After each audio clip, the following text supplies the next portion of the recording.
एक महत्त्वाची बातमी आहे। ठाण्यातील आनंद आश्रमामध्ये नोटा उधळल्याचा व्हिडिओ केदार दिघे यांच्याकडून ट्विट करण्यात आला।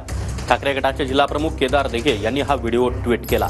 दिघे साहेबांच्या समाजसेवेचं पावित्र्य नष्ट केल्याचं यानंतर केदार दिघे यांनी म्हटलं। नाव न घेता केदार दिघे यांनी शिंदे गटावर जोरदार टीका केली आहे।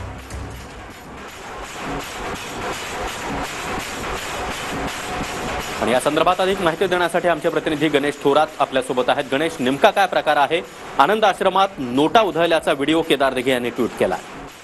सागर, पाहायला गेलं तर हा व्हिडिओ जो आहे तो केदार दिघे यांनी ट्विट केल्यानंतर आपल्याला समजलं। मात्र हा जो व्हिडिओ आहे तो गौरी गणपतीच्या वेळेस आनंद आश्रम मध्ये जे पथक आहे ते या ठिकाणी आलं होतं आणि या ठिकाणी शिंदे गटाचे जे कार्यकर्ते होते त्यांनी उधळल्या। मात्र आपण तोंडी माहिती घेतली असता त्यांच्या मते जाणून घेतले, त्यानुसार त्यांनी सांगितले की 1980 पासून जी आहे ती प्रथा आहे आणि हे पथक जे आहे ते जाफर भाई म्हणून ज्यांचं एक पथक असायचं ते आनंद दिघे यांच्या मठात यायचं आणि इकडे ते त्या ठिकाणी गणपतीच्या उत्सवाच्या निमित्त सलामी असेल या संदर्भात त्या ठिकाणी भेट देत असायचे आणि त्या ठिकाणी येऊन ही प्रथा जी आहे त्या ठिकाणी कौटुंबिक लोक येत असायचे आणि हे सर्व कौटुंबिक लोक त्या ठिकाणचीच लोक असेल। ती प्रथा पुढे पुढे आहेत असताना देखील असं व्हायचं। त्यानंतर आता देखील ती प्रथा पुढे नेत आले। मात्र हा ट्विट केल्यानंतर तुम्ही कोणाचं नाव न घेता त्या ठिकाणी सांगितलं की मात्र हे संस्कृतीला शोभू देत नाही अशा प्रकारचा जो व्हिडिओ समोर आला, त्यामुळे नक्कीच